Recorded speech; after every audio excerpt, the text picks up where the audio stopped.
네, 안녕하세요. 따뜻한 리스너 한혜원입니다. 이제 이번 컨텐츠에서는 구조화를 잘하는 방법에 대해서 제가 알려드리려고 해요. 왜냐하면은 제가 이전 영상에서도 말씀드리긴 했지만 이제 마스크를 쓰고 하는 면접에서는 구조화가 훨씬 더 중요해졌어요. 왜냐하면 내가 말하는 것을 조리 있게 얼마나 잘 말할 수 있는가, 그리고 뭔가 그 많은 면접자들을 상대하느라고 지친 면접관들에게 우리가 답안을 잘 떠먹여줄 수 있어야 되거든요. 이때 필요한 게 바로 구조화예요. 그래서 저는 제가 나름대로는 조직화하고 구조화하는 걸 되게 좋아해서 이런 방법들이 있었는데 조금 알려드리니까 이런 것들이 실제로 도움이 된다고 해서 구조화를 잘 할 수 있는 공식, 그리고 제가 만점을 받았을 때 어떤 답변을 썼는지 지금 보면 약간 좀 아쉬운 것도 있지만, 그리고 그때는 제가 나름 할 수 있었던 최선이 아닐까 싶어요. 그래서 그 부분에 대해서도 같이 한번 이야기를 나눠보도록 하겠습니다. 이제 제 얼굴 한번 보여볼게요. 내가 말하고 싶은 거를 되게 잘 녹여내는 방법이 바로 구조화예요. 그러니까 결국에 구조화는 뭔가 이걸 되게 뭔가 요란하게 보기 좋게 포장한다라고 생각하지 마시고, 내가 알고 있는 걸 그 사람이 잘 알 수 있도록 잘 전달하는 능력이 바로 구조화라고 생각하시면 되거든요. 아, 그러면 선생님, 상담교사도 구조화를 잘하는 능력이 필요할까요? 라고 한다면 저는 완전 예스예요. 완전 예스. 왜냐하면 우리가 생각을 해보면요. 우리가 상담할 때 학생들을 만나면서 상담을 하기도 하지만 담임교사나 때로는 부모님 그리고 관리자에게 내가 상담한 내용, 그리고 앞으로 내가 어떠한 내용들을 뭐 1년 동안 할 것인지 이런 것들을 내가 잘 전달해야 되거든요. 그럴 때 바로 중요한 게 구조화입니다. 내가 자문하고 뭔가 이런 걸 내용을 전달할 때 중요한 게 바로 구조화예요. 그런데 상담 선생님들이 의외로 구조화하는 걸 좀 어려워해요. 왜냐면은 이 상담이라는 분야가 약간 좀 추상적인 것도 좀 있잖아요. 뭔가 느낌, 그리고 뭔가 분위기, 뭔가 그런 경험, 약간 직관, 뭐 이런 거를 하다 보니까 그런 쪽에 되게 잘 발달된 분들이 자신이 알고 있는 거를 명확하게 전달하는 걸 힘들어하는 거예요. 그러니까 그 느낌이나 뭐 이런 분위기, 뭐 직관적인 거를 설명하는 걸 어려워하는 거죠. 그런데 본인이 그런 직관력이 뛰어나다고 하더라도 뭔가 내가 설명해줘야 하는 그 사람이 이거에 대해서 잘 이해하지 못하면 사실은 말짱 도루묵이거든요. 그래서 저는 상담교사도 구조화를 잘하는 능력이 매우 매우 중요하다고 생각해요. 그래서 선생님들이 이번 기회에 내가 꼭 면접 답변을 위해서가 아니라 앞으로 내가 상담교사로서 아주 잘 지내기 위해서도 이러한 구조화를 하는 능력은 하나쯤 겸비하는 거 좋겠다라고 생각하면 좋을 것 같아요.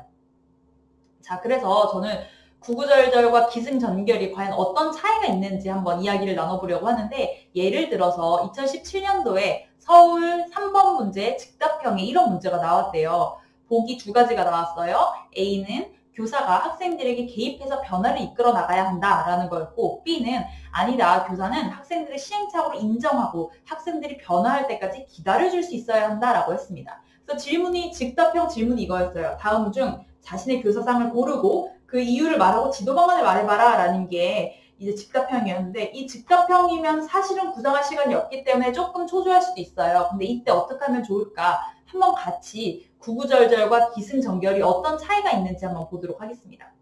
자, 구구절절. 처음에 이런 구구절절을 할 수 있어요. B와 같이 기다려주는 교사가 되겠다. 사람은 누구나 실수할 수 있습니다. 저는 아이들이 실수할 수 있다는 거 인정하고 스스로 변할 수 있는 상담교사가 되겠습니다. 했을 때 물론 나쁘진 않아요.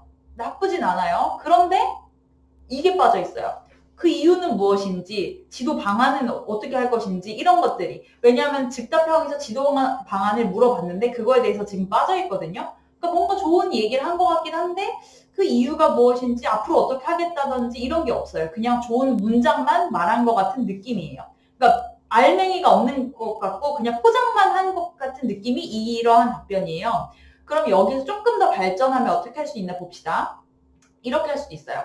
저는 B와 같이 아이들의 시행착오를 인정하고 변화를 기다려줄 수 있는 교사가 되겠습니다. 똑같은 문장이에요.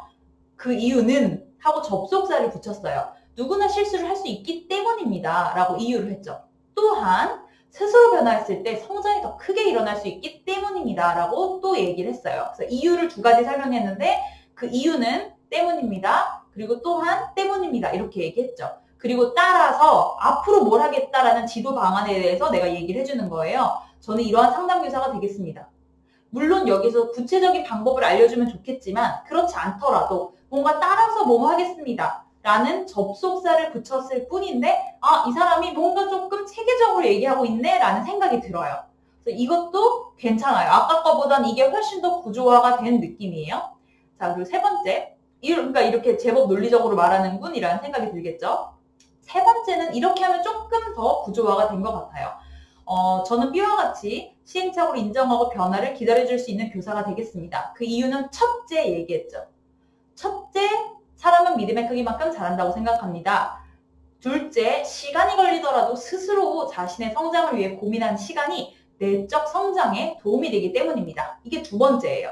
그래서 이유를 얘기할 때 또한이라고 하는 것보다 첫째, 둘째 하면 조금 더 이 사람이 두 가지를 얘기했군 이라고 생각할 수 있어요. 왜냐하면 면접관들 입장에서는요. 한 분은 열심히 필기를 하고 계실 수도 있지만 다른 분들은 그래도 좀 이렇게 앉아서 들으신단 말이에요. 그런데 앉아서 들을 때 집중하고 들으시겠지만 이게 쉽지 않아요. 집중력이. 그러니까 이 사람이 그래도 첫째, 둘째 얘기하면 이 사람이 뭔가 딱딱 체계화해서 얘기하는구나, 좀 전문적이구나 라는 생각이 들 수 있거든요. 그래서 이제 마지막으로 따라서 저는 그리고 이때 조금 더 구체적으로 얘기했죠. 상담을 통해 아이들이 스스로를 돌아볼 수 있고 있도록 돕고 또 성장하는 과정에서 아이들과 함께하는 상담교사가 되겠습니다. 이렇게 얘기했단 말이에요. 그래서 뭔가 조금 더 구체적으로 얘기를 했어요. 아까 것보다. 자, 여기서 한번 아까 거 볼까요? 아까는 그냥 얘기했어요. 상담을 통해서가 아니라 아이들이 자신을 돌아보고 성장할 수 있도록 함께하는. 그래서 이거는 그냥 함께하는 느낌이에요. 그냥 전 옆에서 같이 있겠습니다라는 느낌인데 세 번째에서는 상담을 통해서 그래. 너가 상담을 통하면 그래. 애들이 좀 스스로 돌아볼 수도 있지. 그리고 성장하는 과정에서 또 함께 하겠다라는 거구나. 라고 조금 더 구체적인 지도 방안이 들어갑니다. 그렇기 때문에 저는 이러한 방법을 이제 얘기를 하는 거고요. 이거를 좀 공식화하면 이런 방법이 있을 수 있어요. 저는 구조화의 팁으로 2W1H라고 이야기를 하고 싶은데 2W1H는 뭐냐면요. 2W는 똑같이 이제 쉽게 얘기해서 W가 두 개예요. What, Why가 있고요. 1H는 How입니다. 저는요. 적어도 논리적인 답변이 되려면 이렇게 What, Why, How 이 세 가지는 들어가 있어야 된다는 생각이 들어요. 그래서 예를 들어서 아까 말한 게 어떻게 2W1H에 적용될 수 있나 한번 볼게요. 자, 저는 B와 같이 이런 교사가 되겠습니다. 무엇이 되겠습니다가 나왔죠. 그리고 Y, 그 이유는 뭐뭐 때문입니다. 둘째, 뭐뭐 때문입니다. Y 두 개 얘기했죠. 그래서 따라서 전 이런 사람이 되겠습니다. How예요. 왜냐하면은 전 무엇이 되겠습니다. 왜냐하면 이런 이유 때문입니다. 라고 한다면 자연스럽게 사람들 입장에서 그래? 그럼 어떻게 될 건데? 라는 게 궁금해요. 너 어떻게 할 건데? 라는 게 궁금하면 전 따라서 이렇게 할게요. 라고 하면 제가 저렇게 한다는 거구나. 라고 인식을 할 수 있거든요. 그래서 적어도 내가 말하고자 하는 문단에 what, why, how 이 정도는 들어가 있으면 좋겠다는 거예요. 그런데 이제 그 문제에 따라서 그 이유를 두 가지 말하고 실행방안 두 가지 얘기하라라는 것도 있고요. 이유를 얘기하고 실행방안 세 가지를 얘기하라라는 게 있을 수 있어요. 그럼 그거에 따라서 why랑 how의 개수가 조금 더 조정돼야 되겠죠. 그래서 이 부분이 있고요. 그래서 이거를 어떻게 적용했는지 한번 볼게요.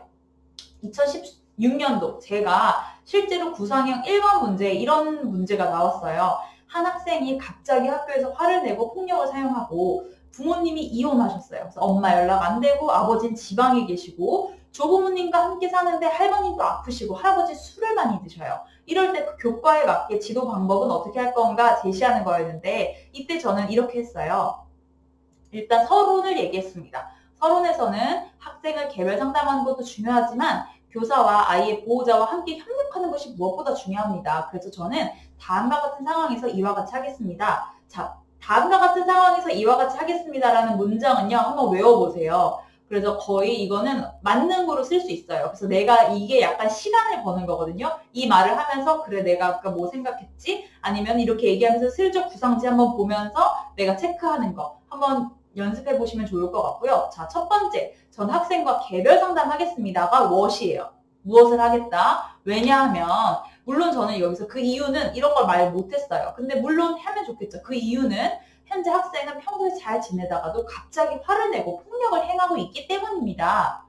따라서 how 얘기했죠. 학생의 이야기를 적극적으로 경청하고 또 어떤 이유로 이런 행동을 하게 되었는지 살펴보고 성찰할 수 있는 기회를 제공해야 합니다. 또한 그 이유가 그 내적인 것인지 외적인 것인지 파악해서 즉각적인 조치를 취해야 합니다. 물론 지금 보니까 조금 더 구조화가 되면 좋을 것 같아요. 하지만 꽤 오래전 저의 모습을 봤을 때 그래도 나름 긴장한 상황에서는 이게 최선의 방법이 아니었나라는 생각이 들고요. 그 다음에 여기서 끝나지 않았어요. 둘째 또 있어요. 둘째 가정방문 하겠다.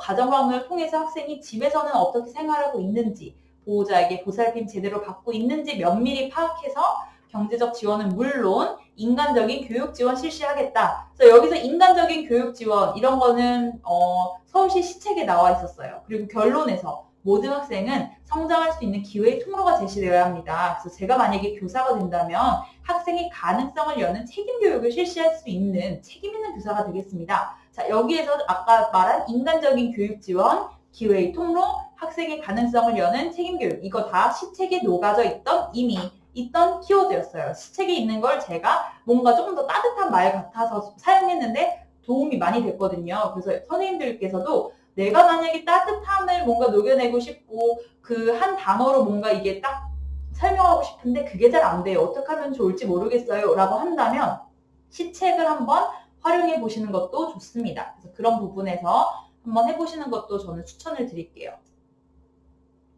자, 그러면은 정작 이제 구상지에 쓸 때는 어떻게 구상할까 고민되시는 분들이 있을 거예요. 그래서 구상지에는 저는 무조건 키워드, 낱말 위주로 썼어요. 그래서 서론에서는 진짜로 개별 상담 플러스 가정 방문. 근데 이거는 먼저 쓰지 않죠. 본론 먼저 써야 되죠. 본론에서 1, 2 이렇게 번호 다세요. 그래야지 첫째, 둘째 하는 거 기억납니다. 그래서 개별 상담하고 밑줄 딱 한 다음에 화학폭력 행사 이유 있을 듯 진짜 이렇게 썼고요. 그래서 화살표는 how예요. how. 그래서 어떻게 할래 할 때 제가 이렇게 세 가지 하겠다라고 한 거였고요. 가정방문에서도 그 이유를 제가 쓴 거죠. 집에서의 생활과 보살핌을 확인해야 되기 때문에 필요하다. 그럼 어떻게 할래가 화살표예요. how. 그래서 경제적 지원과 마음을 살피도록 하겠다라는 거였고 그럼 이거 보니까 아 나는 이 두 가지 하려는 거구나 라고 해서 서론에 그렇게 쓴 거예요. 개별 상담하고 가정 방문하는 게 필요하다라는 거였고 결론에는 뭔가 시책을 녹여내려면 내가 어떤 시책을 조금 더 키워드를 녹여낼 수 있을까 해서 제가 이렇게 키워드를 쓴 거였거든요. 그래서 선생님들께서 구상지 평소에 연습할 때 어떻게 하냐면은 무조건 키워드 중심으로 정리를 해보세요. 그래서 키워드랑 딱 내가 그 키워드만 봐도 문장이 줄줄줄 나올 수 있게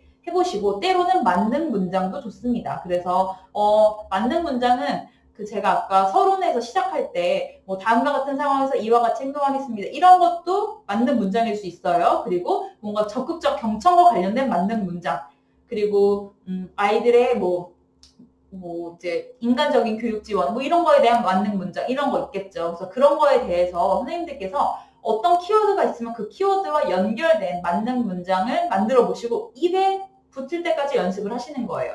그래서 키워드만 봐도 문장이 자동적으로 나올 수 있도록 하시고 그 다음에 눈으로 보고 또 귀로 들어보는 것도 중요한데 제가 티처빌 동상이몽 이제 얘기 많이 했었잖아요. 그래서 그거에서 실제로 도움 많이 됐다고 그 많이 블로그로 또 댓글도 많이 달아주셨어요. 그래서 그런 부분 지금이라도 늦지 않았으니까 조금씩 한번 들어보고 만약에 난 시간이 없어 그러면은 제가 무료로 자살, 자해 관련한 컨텐츠는 무료로 볼 수 있게 했거든요. 그런 것도 한번 보시면서 어떤 단어들을 조금 더 쓰면 따뜻함이 녹아져 있구나 이런 걸 한번 연구해 보시면 좋을 것 같아요. 그래서 지금 이 컨텐츠도 시간이 조금 길어져서 여기까지 하고 이와 관련돼서 어떻게 노트 정리하는지 그 다음에 조금 더 구조화, 그 다음에 서론 결론 어떻게 하면 좋은지 이런 질문들이 있었어요. 관련 질문들. 이런 질문들에 대한 Q&A는 제가 다음 컨텐츠에 한번 녹여서 제가 같이 소개해 드리도록 하겠습니다.